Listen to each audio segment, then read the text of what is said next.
The conference room on Viridian 7 space station was massive. The ceiling stretched so high that Ji-won could barely see it. Giant windows showed the stars outside, bright and endless. She sat at the long table with her team of 5 humans. Around them sat representatives from 20 different alien species. Ji-won wore a simple black suit. Her hair was tied back neatly. She had prepared for this meeting for 6 months. Earth had sent her because she was patient and smart.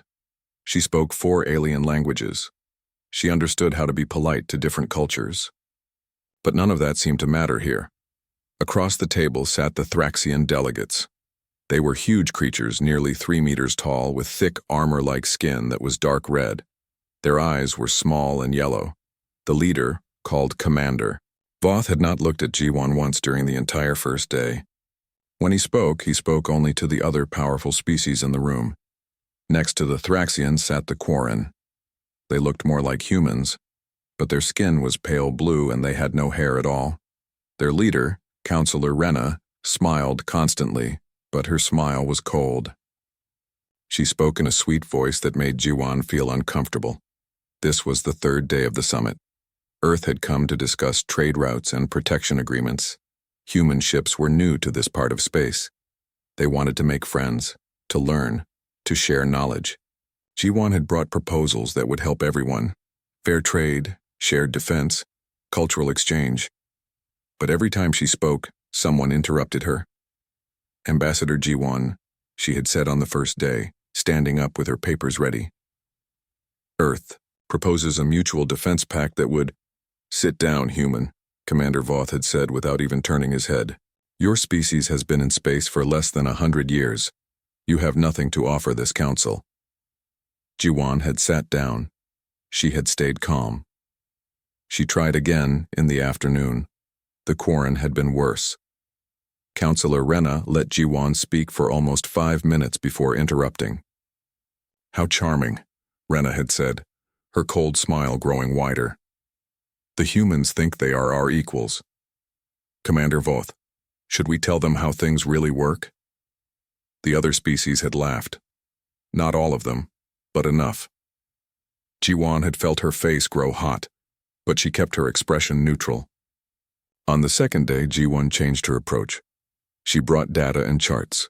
She showed how human technology could help with medical research. She explained how Earth's agricultural methods could feed hungry colonies. She spoke about human art, music, and literature. The Thraxians talked over her. They discussed military campaigns as if she was not there. The Quarren checked their data pads and whispered to each other, giggling. There was one alien who seemed different. Her name was Hee-jin. She had taken a human name to honor a diplomat she once met. She was from the Velkan species, a group of thin, graceful beings with silver skin and large dark eyes. The Velkans were neutral observers at the council. They did not vote, but they witnessed everything. Hee-jin watched Ji-won carefully. When their eyes met, Hee-jin gave a small, sad nod. Now it was the 3rd day. The morning session had been the worst yet. Ji-won had asked to present Earth's final proposal. Commander Voth had laughed, actually laughed, a deep, rumbling sound that shook the table. Little human, he said, finally looking directly at her. Let me explain reality to you. Your planet is small. Your ships are weak. Your weapons are primitive. You use chemical rockets and metal bullets like children playing war. The only reason we let you come to this summit is because we find you amusing. Counselor Rena added, We have been traveling the stars for 10,000 years, human. Your species was living in caves when we built our first empire. Know your place. Ji-won's assistant, a young man named Taemin, started to stand up. His face was red with anger. Ji-won put a hand on his arm and shook her head gently. Taemin sat back down, his jaw tight. The afternoon session was about territory. The Thraxians wanted to expand into 3 systems near Earth's colonies. When Ji-won objected, explaining that human families lived there, Commander Voth waved his large hand dismissively. Move them, he said, or we will move them for you. Those are independent human worlds, Ji-won said quietly. We have settlements there. Children are born there. It is our home. Then it will become our home, Voth replied. This council recognizes Thraxian authority over those systems. Does anyone object? Silence filled the room. Not one species spoke up for Earth. The vote passed. Just like that, 3 human worlds were given away. Jiwan looked down at her papers. She had written so many proposals. She had hoped for so much. She believed that different species could work together, respect each other, build something good. She had been wrong. Councillor Rena was speaking now, explaining how the Quarren would control all trade routes near Earth space. Human ships would need permission to travel. They would pay taxes. They would follow Quarren laws, even in their own territory. This is slavery, Taemin whispered to Jiwan. We have to fight this. Jiwan did not answer. She was thinking. She was remembering her instructions from Earth's government. She had been told to try peace first, always peace first. But she had also been told if they will not listen, if they will not respect us, then come home. She stood up slowly. The room gradually became quiet. Even Commander Voth stopped talking. Ambassador Jiwan, Rena said with that cold smile. Do you have something to say? Another amusing proposal, perhaps? Jiwan began gathering her papers. She stacked them neatly. She picked up her datapad and turned it off. Around her, her team watched with wide eyes. Ambassador, Taemin whispered. What are you doing?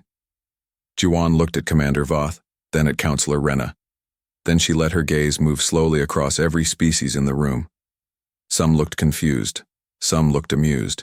Hyejin looked worried. We came here in good faith, Jiwan said. Her voice was calm and clear. We offered friendship. We offered partnership. We asked only for respect. She picked up her bag and put her papers inside. You have made your position clear, she continued. You see us as children, as primitives, as nothing. Commander Voth laughed again. Finally, the human understands. Jiwan turned and walked toward the door. Her team quickly gathered their things and followed her. Taemin looked back at the aliens with anger in his eyes, but he kept walking. Where are you going? Rena called out. The summit is not over, you cannot just leave. Jiwan stopped at the doorway. She looked back one last time. Yes, she said simply. We can. The door closed behind the human delegation. In the conference room, confused voices rose. Some aliens laughed, others looked uncertain. Commander Voth stood up and declared, Good riddance, now we can conduct real business. But Hyejin did not laugh. She stared at the closed door. She had studied human history.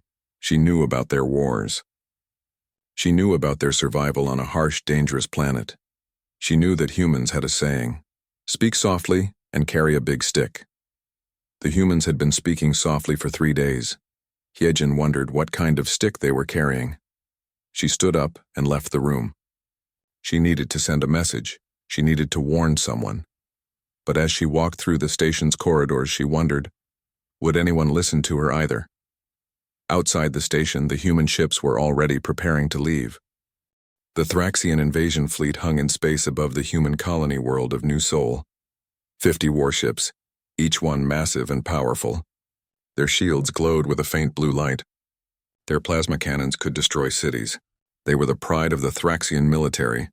Commander Voth stood on the bridge of his flagship, the Destroyer's Fist. He looked at the planet below with satisfaction. In 3 days, his forces had taken all 3 human systems without firing a single shot. Now he would establish Thraxian law. Human survivors would work for the Empire or leave. Send landing forces, he ordered. 10,000 soldiers to the main city. Show these humans what true power looks like. His officers obeyed. Transport ships began launching from the fleet. That was when the first railgun round hit. It came from the dark, from a region of space the Thraxians had scanned and marked as empty. The projectile was simple, a solid tungsten rod 3 meters long moving at a significant fraction of light speed. It had no engine, no guidance system after launch. It was just mass and velocity. It punched through the shields of a Thraxian cruiser like they were not there. The ship exploded, torn apart by the kinetic energy. What? Voth started to say, but then 3 more rounds hit. 3 more ships died. Alarms screamed across the fleet. Shields went to maximum power. Weapons crews searched for targets. Then the human fleet appeared. They came from multiple directions, emerging from slipspace in perfect coordination. 20 human warships smaller than Thraxian vessels but moving fast. So fast. They accelerated at rates that should have killed their crews, pulling maneuvers that seemed impossible. Voth did not understand. Those acceleration forces would turn most species into paste. He did not know that humans evolved on Earth, a high-gravity world. Human bones were dense. Human hearts were strong. Human bodies could withstand forces that would kill gentler species. Every human soldier went through training that pushed their bodies to the absolute limit. When human ships pulled 10G turns, their crews survived. When they accelerated hard enough to cross a star system in hours, their pilots endured. The human fleet commander was Admiral Minho himself. He sat in the command chair of the ESS Retribution, watching the tactical display with calm eyes. All ships, Alpha formation, he ordered. Target their command vessels first. Fire at will. The human ships opened fire. Railguns spoke, sending solid projectiles across the void. The Thraxians had developed their shields to stop energy weapons. Plasma, lasers, particle beams. Their technology was thousands of years old, refined and perfected. But humans used kinetic weapons. Old technology. Primitive, the aliens called it. Just metal moving really fast. Metal that punched through advanced shields like paper. 5 more Thraxian ships exploded. The fleet tried to return fire, but the human vessels were too fast, too maneuverable. They did not fight like other species. They did not hold formation and exchange fire. They moved like fighters, like wolves hunting, each ship covering the others, constantly moving, never staying still. On the destroyer's fist, Voth grabbed his tactical officer. How are they doing this? Those ships are too small to generate that much power. The officer checked his instruments, his hands shaking. Sir, they're reactors. They are running hot. Much hotter than safe operational levels. They are overcharging everything, engines, weapons, shields. If they keep this up, their own ships will tear themselves apart. Voth understood then. The humans were willing to destroy their own ships if it meant destroying the enemy. They fought with a desperation, a fury that no rational species would use, but humans were not always rational. Not in war. Captain Daehyun's ship, the Indomitable, took a direct hit from a plasma cannon. The shields held, but barely. Alarms rang across the bridge. Shield generators at 30%, Unji reported. Hull breach on deck 7. Seal it, Daehyun ordered. All power to forward guns. Get me a firing solution on that flagship. Sir, if we divert power from shields, do it, Daehyun said calmly. Yunji obeyed. The Indomitable's main railgun charged. The ship shuddered as the weapon fired, sending a massive projectile toward the destroyer's fist. The round hit the Thraxian flagship's engine section. The ship did not explode, it was too well armored, but it was crippled. The massive vessel began to drift, its engines offline. Target destroyed, the weapons officer reported. Enemy flagship is disabled. Daehyun allowed himself a small smile. Then he said, next target. Keep moving. The battle lasted 4 hours. The Thraxians fought hard. They had more ships, bigger ships, better technology, but they could not adapt fast enough. They fought the way they had always fought, using tactics that worked against other species. Humans did not fight like other species. Human pilots took risks that seemed suicidal. Human captains made decisions that seemed insane. And it worked. One by one, Thraxian ships fell. Some exploded. Some were crippled and left drifting. Some tried to retreat, only to be hunted down by faster human vessels. When it was over, only 15 Thraxian ships remained out of 50. They ran, jumping into slipspace, heading back toward their empire's core systems. Admiral Minho let them go. He wanted survivors.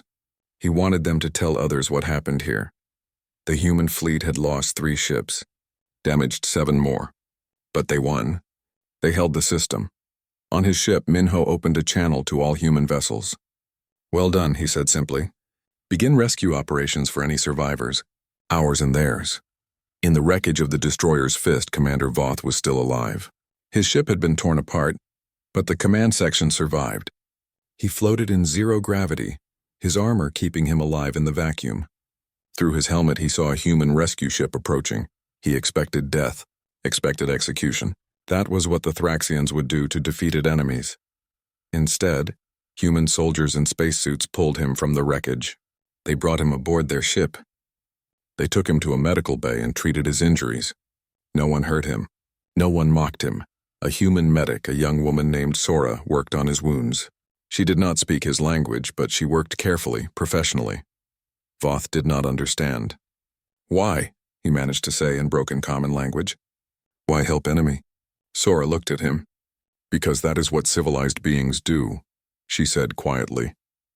Voth had nothing to say to that. News of the battle spread across the galaxy faster than light. The Thraxian Empire was in shock. They had lost a fleet. Not damaged, not delayed, destroyed. By humans. By the species they called primitive. On Viridian 7, the Galactic Council held an emergency meeting. Counselor Rena stood before the assembly, her cold smile gone. She looked frightened. "The humans have committed an act of war," she said. "They have destroyed a Thraxian fleet unprovoked. This cannot stand. The Quarren Collective proposes immediate military action." "We must show these barbarians unprovoked?" a voice interrupted. Hyejin stood. She had recordings transmitted from the human systems. She played them for the council. The recordings showed Thraxian ships entering human space. They showed the aliens claiming human worlds. They showed Voth ordering landing forces preparing to occupy cities where humans lived. "You took their worlds," Hyejin said. "You sent invasion fleets, and you are surprised they fought back?" "We took nothing," Rena protested. "The council gave us those systems. Legally." "A council they were not truly part of," Hyejin replied. "A council that did not respect them. You wrote laws and then used those laws to steal from newcomers. The humans simply refused to accept your theft." Other species began murmuring. Some agreed with Hyejin. Others did not. The council was dividing, and that was exactly what humanity wanted. For years, the Galactic Council had stayed united because no one could challenge them. The strong species controlled everything. Weaker species obeyed or were destroyed. It was simple, but humans proved the strong could bleed. They showed that technology and tradition were not enough. They demonstrated that will and courage could overcome superior numbers. And across the galaxy, other species noticed. In the Quarren Collective's territory, 6 client species saw the human victory and began whispering about rebellion. They had been serving Quarren masters for centuries. Maybe they did not have to anymore. In neutral space, smaller civilizations watched and wondered, if humans could stand against the council, maybe they could too. Maybe the old order was not as permanent as it seemed. On Earth, Ambassador Jiwan watched the news broadcast with tired eyes. The battle was won, but she felt no joy. People had died. Human people and alien people. This was not what she wanted, but it was necessary. "What happens now?" Taman asked her. "Now?" Jiwan said. "Now we show them we are not conquerors. We are not going to invade their worlds. We simply want to be left alone, to be treated with respect." She paused. "And we show them what happens if they refuse." Admiral Minho received new orders from Earth Command. The orders were clear. Hold defensive positions, but prepare for more action. The Thraxians would not accept defeat. Neither would the Quarren. War was coming. Real war. Not just one battle, but many. Minho had known it would come to this. He had hoped the aliens would be smarter, would understand the message. But pride was a powerful thing. The galactic powers had been strong for so long they could not imagine losing. They were about to learn. Human fleets began moving throughout space, taking positions, preparing defenses. They did not invade alien territory. They simply protected what was theirs. But everyone knew this was just the beginning. Sunwoo was 23 years old and worked as a communications technician on Earth's main broadcast station. His job was usually boring, routing messages, checking signals, making sure transmissions were clear. But today, his job became the most important one in the galaxy. He discovered the files by accident. They were hidden in an old Thraxian database that human intelligence had captured during the battle at New Sol. While checking the data for military information, Sunwoo found something else: communications between the Galactic Council and the Thraxian military from before the summit. His hands shook as he read the messages. The messages showed everything. They showed how the Council planned to humiliate human diplomats. They showed Counselor Rena instructing her people to put the humans in their place. They showed Commander Voth discussing the invasion of human systems weeks before the summit even happened. The Council had never intended to negotiate fairly. They had planned from the beginning to steal human territory and force humanity into servitude. The summit was just a show, a way to make their theft look legal. Sun Wu immediately sent the files to his supervisor. Within an hour, they reached Ambassador Jiwan. Within 2 hours, they were on the desk of Earth's Prime Minister. Within 3 hours, the decision was made: release everything. Sun Wu worked through the night preparing the transmission. He translated the documents into 43 different alien languages. He created clear, simple summaries that anyone could understand. He added audio and video evidence. At dawn, Earth broadcast the truth to the entire galaxy. The response was immediate and explosive. On the Velkan homeworld, Heejin watched the broadcast with growing horror and vindication. She had been right. She had tried to warn them. But even she had not known how deep the conspiracy went. She immediately began making her own broadcasts, using her status as a neutral observer to verify the authenticity of the human evidence. These are real, she told the galaxy. I have examined the files. The council lied. The humans came in peace and they were betrayed. Across the Quarren Collective's territory, client species erupted in protest. For centuries, the Quarren had claimed to be fair and just rulers. They had said their dominance was necessary for galactic peace. But now the truth was clear. They were simply bullies who feared losing power. On the planet Dravik, a species called the Dravi had served the Quarren for 400 years. They were small beings, barely a meter tall, with 4 arms and intelligent eyes. They had always been told they were too weak to govern themselves. But watching the humans fight changed everything. The Dravi leader, an elder named Kona, addressed her people. For centuries we believed we needed the Quarren to survive. But look at the humans. They are new to space. They have fewer ships, yet they won because they refused to be slaves. If they can stand against the council, why can't we? The Dravi rebellion began peacefully. They simply stopped working. Mines closed.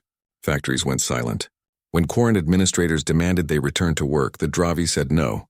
It was one quiet word, but it shook the collective to its core. On Viridian 7, Councillor Rena faced the council in emergency session.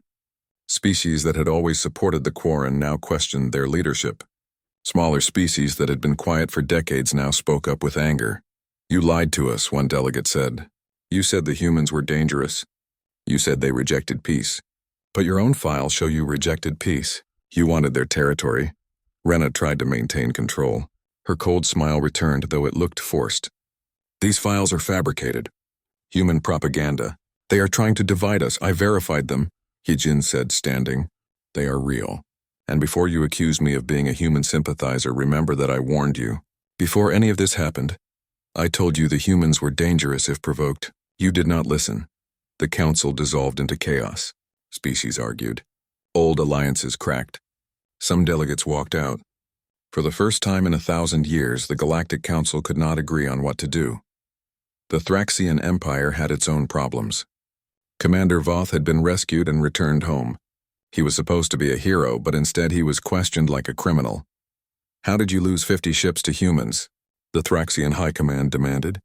How did their primitive weapons defeat our shields? Voth told them the truth. Their weapons are not primitive. They are different. We prepared for energy weapons. They use kinetic weapons. We expected honor duels and formation battles. They use speed and aggression. He paused. And they were willing to die. Every human ship fought like it was their last battle. The High Command did not want to hear it. They demoted Voth and began planning a larger invasion. They would send 500 ships. They would overwhelm the humans with numbers, but finding 500 ships took time. And in that time, more species left the council. The Dravi were not alone. 3 other species declared independence from the Quarren Collective. They were small species, not strong enough to fight on their own. But they sent ambassadors to Earth. The ambassadors arrived on a simple transport ship. There were 4 of them, representing 4 different species. They were scared but determined. Ambassador Jiwan met them in a conference room, the same kind of conference room where she had been humiliated at the summit. But this time she made sure her guests felt welcome. The chairs were adjusted to their sizes. Food from their cultures was provided. Translators were ready. The Dravi elder, Kona, spoke first. We have seen what you did. You stood against the council. You won, we wish to ask. Will you help us? Ji-won was quiet for a moment. Then she said, What kind of help do you need? Protection, Kona replied. The Quarren will try to force us back into service. We are not warriors. We cannot fight them. But we will not be slaves anymore. Another ambassador, a being named Talu from a species called the Morandi, added, We do not ask you to fight for us. We ask only that you show us how to fight for ourselves. Ji-won looked at the four small beings. They had risked everything to come here. If Earth refused them, they would be destroyed. The Quarren would make examples of them. But if Earth helped them, it meant becoming more deeply involved in galactic politics. It meant possibly more war. She thought about what humanity wanted: peace, respect, freedom. Could they ask for those things for themselves but deny them to others? Yes, as Ji-won said. We will help you. The four ambassadors looked like they might cry with relief. Over the next weeks, Earth sent advisors to the newly independent species. They did not send armies. They sent teachers. Human military instructors showed the smaller species how to defend themselves. Human engineers helped them build defensive satellites. Human diplomats taught them how to form alliances with each other. And most importantly, human technicians showed them how to build weapons that could hurt the Council's forces: simple railguns, kinetic missiles, basic but effective tools for defense. The galaxy watched in amazement. Earth was not building an empire. They were building a coalition of free species. Anyone who wanted independence, anyone tired of serving the Council's powers, could find support from humanity. Counselor Rena saw her collective beginning to break apart. Species that had served the Quarren for centuries were leaving. Tax income dropped. Mining operations stopped. The collective's economy was collapsing. She called another emergency council session. This time her voice had lost its sweetness. She sounded desperate. The humans are destroying the galactic order, she said. They are turning our servants against us. They are spreading chaos. We must stop them now before everything falls apart. Perhaps the galactic order deserved to be destroyed, Hyejin said quietly. You built an order based on domination. The strong ruled and the weak obeyed. The humans offered you a better way: partnership, equality, respect. You rejected it. Now you face the consequences. You betray your own kind, Rena hissed. You take the side of these barbarians. I take the side of justice, Hyejin replied. Something you have forgotten. The Thraxian representative stood. Enough talking. The Thraxian Empire will handle the humans. We are assembling a grand fleet. 500 warships. When we strike, humanity will be erased. Species around the council chamber shifted uncomfortably. 500 ships was an enormous force. Could the humans survive such an attack? But some species were thinking different thoughts. They were thinking, if it takes 500 ships to fight the humans, maybe the humans are stronger than we realized. Maybe backing the council is more dangerous than opposing it. On Earth, Admiral Minho received intelligence about the Thraxian Grand Fleet, 500 ships gathering in their home systems. They would need another month to fully assemble and coordinate. 1 month to prepare. Minho gathered his staff. We cannot fight 500 ships in open battle, he said. We do not have enough vessels. Even with our advantages, we would lose. Then what do we do? Captain Daehyun asked. He was at the meeting, having brought his damaged ship back to Earth for repairs. Minho smiled. It was not a nice smile. We do not fight them in open battle. We fight them the way humans have always fought when outnumbered. We adapt, we improvise. We use every advantage we have. He brought up a star map. The Thraxians think in terms of honor and glory. They will bring their entire fleet together, then march on. The Thraxian Grand Fleet assembled in the Carthax system, their home territory. 500 warships filled the space around their military stations. The ships gleamed with fresh armor. Their weapons were charged and ready. The fleet represented the full might of an empire that had dominated this region of space for 3,000 years. High Commander Draxus stood on the bridge of the Eternal Glory, the largest warship ever built by the Thraxian Empire. He was even bigger than Commander Voth, almost 4 meters tall, with scars covering his dark red armor skin. He had led armies for 60 years and never lost a campaign. He looked at the assembled fleet with satisfaction. The humans will learn what happens when primitives challenge their betters, he said. Set course for Earth. We will end this quickly. The fleet began to move. 500 ships entering slipspace together, heading toward human territory. It would take them 5 days to reach Earth. 5 days and then humanity would be crushed. But Admiral Minho was not waiting at Earth. He had split the human fleet into 20 small groups, each with 10 to 15 ships. These groups were scattered across a dozen systems. They did not guard Earth. They did not form defensive lines. Instead, they positioned themselves along the route the Thraxian fleet would take. Captain Daehyun commanded one such group. His ship, the Indomitable, had been repaired and upgraded. Around him were 12 other human vessels and 3 ships from the Dravi, crewed by species learning from humanity. All ships, silent running, Daehyun ordered. Power down everything except life support and sensors. We wait. The ships went dark, floating in space near an asteroid field. They were invisible to long-range scans. 2 days later, the Thraxian fleet passed through the system. They did not even look carefully. Why would they? They were 500 strong. What could threaten them? When the fleet was halfway through the system, Daehyun gave the order. All ships execute ambush pattern alpha. Target their fuel tankers. The human ships powered up and struck. They did not attack the warships. They targeted the logistics vessels, the fuel tankers, the supply ships, the repair vessels that kept the fleet operational. Railguns fired. Missiles launched. In 3 minutes, the humans destroyed 15 support ships and then vanished back into the asteroid field. The Thraxian fleet scrambled to respond, but the humans were already gone, having jumped into slipspace. The warships fired at empty space, destroying only asteroids. High Commander Draxus was furious. Find them, deploy scouts. But the scouts found nothing. The humans had disappeared completely. The next day, it happened again in a different system. Another human group ambushed the fleet, destroyed more supply ships, and vanished. Then it happened a third time, and a fourth. The Thraxian fleet was still overwhelmingly powerful, but each ambush weakened them. Fuel was running low. Supplies were limited. Worse, the constant attacks were making the crews nervous. They could not see the enemy. They could not predict when the next attack would come. "This is not war," Draxus shouted at his officers. "This is cowardice. The humans refuse to face us in honorable battle." His tactical officer, a younger Thraxian named Kresh, spoke carefully. "Commander, perhaps we should reconsider. The humans are not fighting for honor, they are fighting to win." Draxus struck Kresh across the face, sending him sprawling. "We do not retreat. We will reach Earth, and we will make them pay for every ambush." But reaching Earth was becoming difficult. The fleet had to slow down, had to take longer routes, had to constantly scan for ambushes.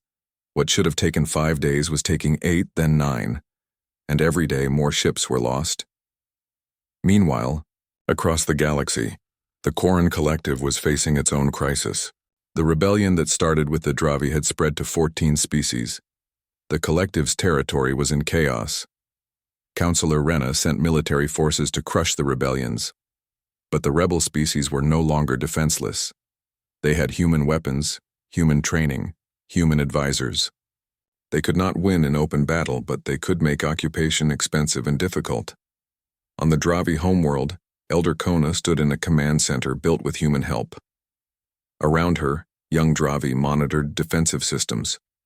When Quarren ships approached, the Dravi activated orbital railguns, simple, effective weapons copied from human designs. The Quarren ships had not expected resistance. Several were damaged in the first exchange of fire. They pulled back, shocked. "Send a message to the Quarren commander," Kona said. "Tell them we will fight for every meter of our world. Tell them we are not slaves anymore."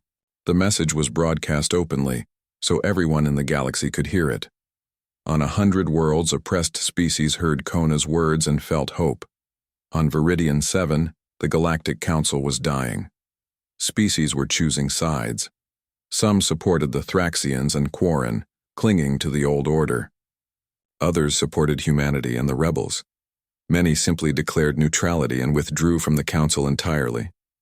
Yejin worked tirelessly, documenting everything. She interviewed rebels, recorded battle reports, and broadcast the truth to anyone who would listen. Her message was simple: The old order was built on fear and domination. A new order is being born, built on freedom and respect. Choose wisely which side you support. Some species called her a traitor. Others called her a hero.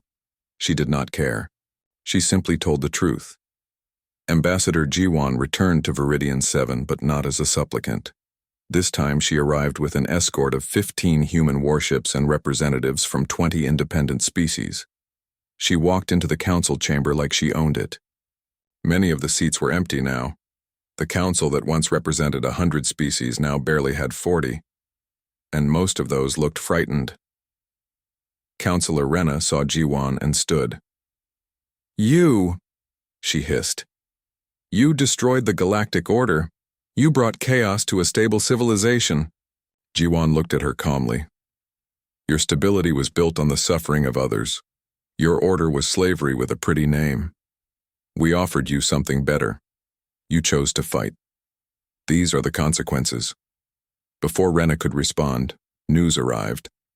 The Thraxian Grand Fleet had been defeated, not destroyed. Defeated. Admiral Minho had planned carefully. After days of ambushes, the Thraxian fleet was exhausted, low on supplies, and demoralized. When they finally reached human space, expecting to find Earth undefended, they instead found it surrounded by orbital fortresses, minefields, and the entire human home fleet. High Commander Draxus had 3 choices: attack and likely lose, retreat in disgrace, or negotiate. For the first time in his life, Draxus chose to talk. Admiral Minho met him on a neutral station. The meeting was broadcast across the galaxy. Everyone watched as the mighty Thraxian commander sat across from a human. "What are your terms?" Draxus asked. His voice was defeated. Minho did not gloat. "Return to your territory. Acknowledge human independence. Recognize the freedom of all species that wish to leave your empire. Never attack us again." He paused. "Do this and we will let you go home. Refuse and we will destroy every ship you have. You cannot win this war." Draxus knew it was true. His fleet was battered. They were far from home. Even if they won the battle, they would lose the war. "I agree," he said finally. The Thraxian fleet turned around and went home.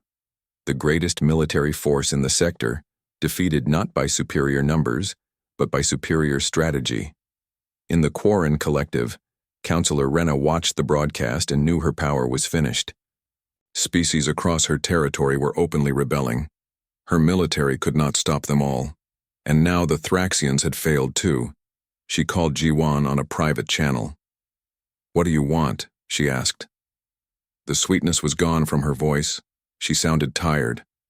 "Peace," Jiwan said simply. "Real peace. Where all species are equal. Where trade is fair. Where no one is forced to serve against their will." "That kind of peace is impossible," Rena said. "The strong will always dominate the weak. It is nature." "Then we will change nature," Jiwan replied. "We already have." 3 weeks later, a new treaty was signed on Viridian 7. It was called the Accords of Mutual Respect.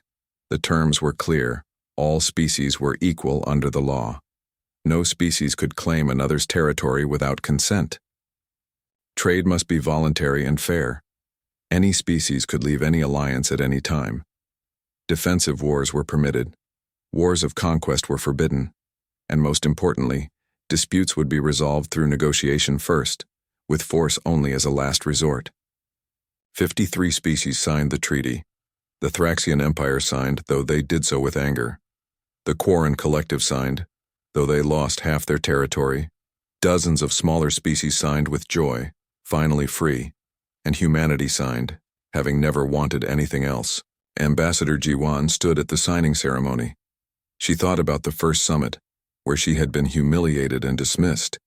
She thought about the war that followed, the lives lost, the suffering caused. "Was it worth it?" Taman asked her quietly.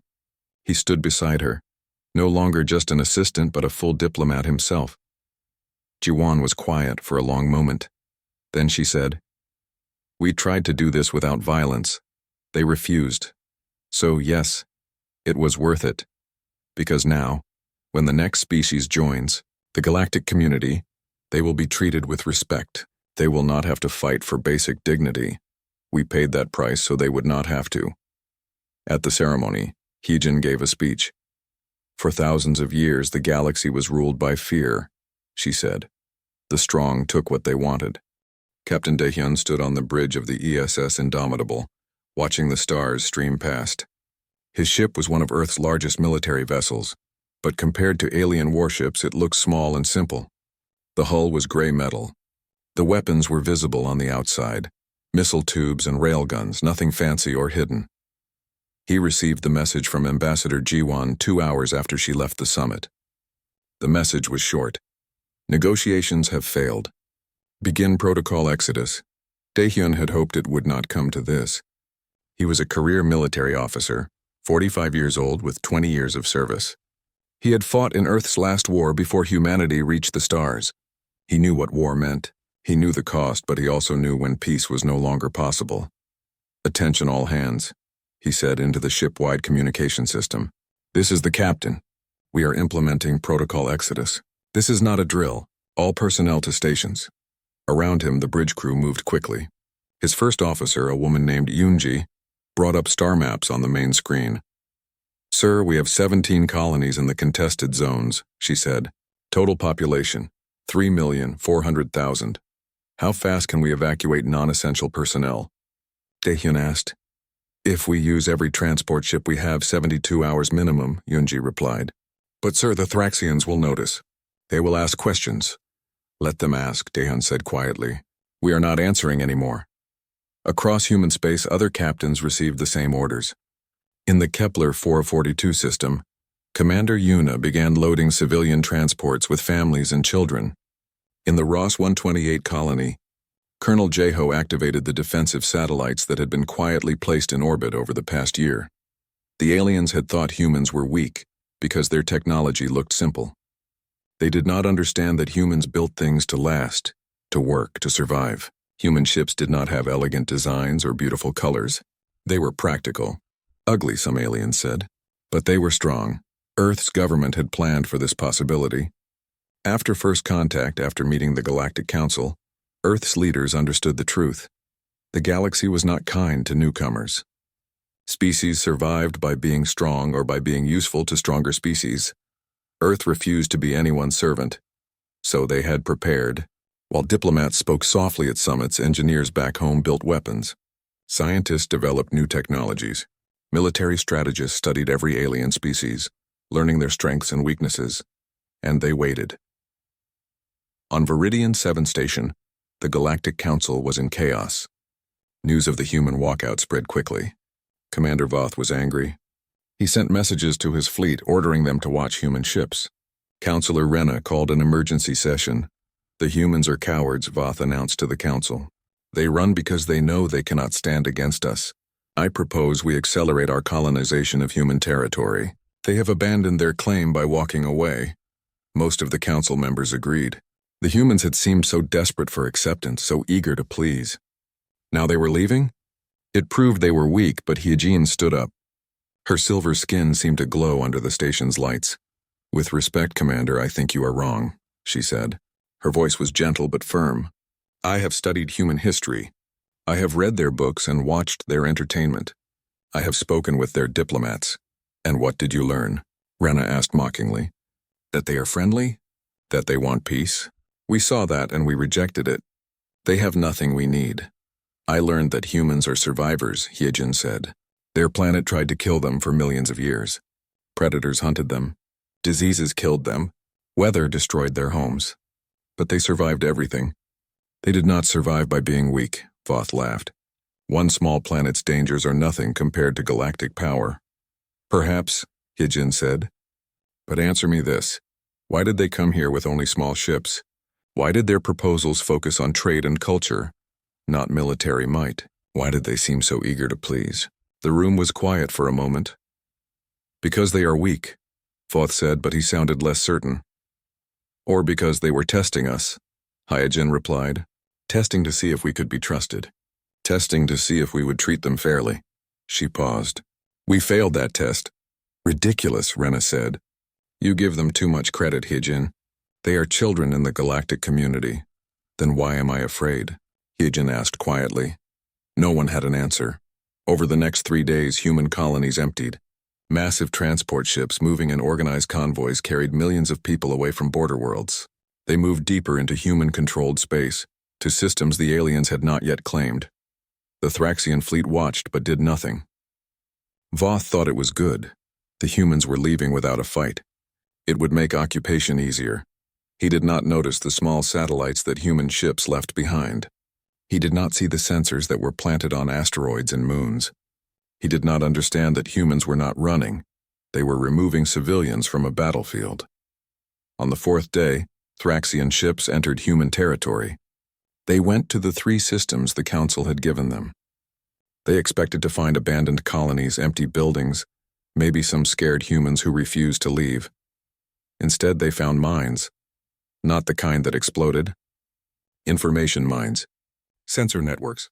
The moment Thraxian ships crossed into the systems, every human ship in nearby space knew exactly where they were, how many they were, and what weapons they carried.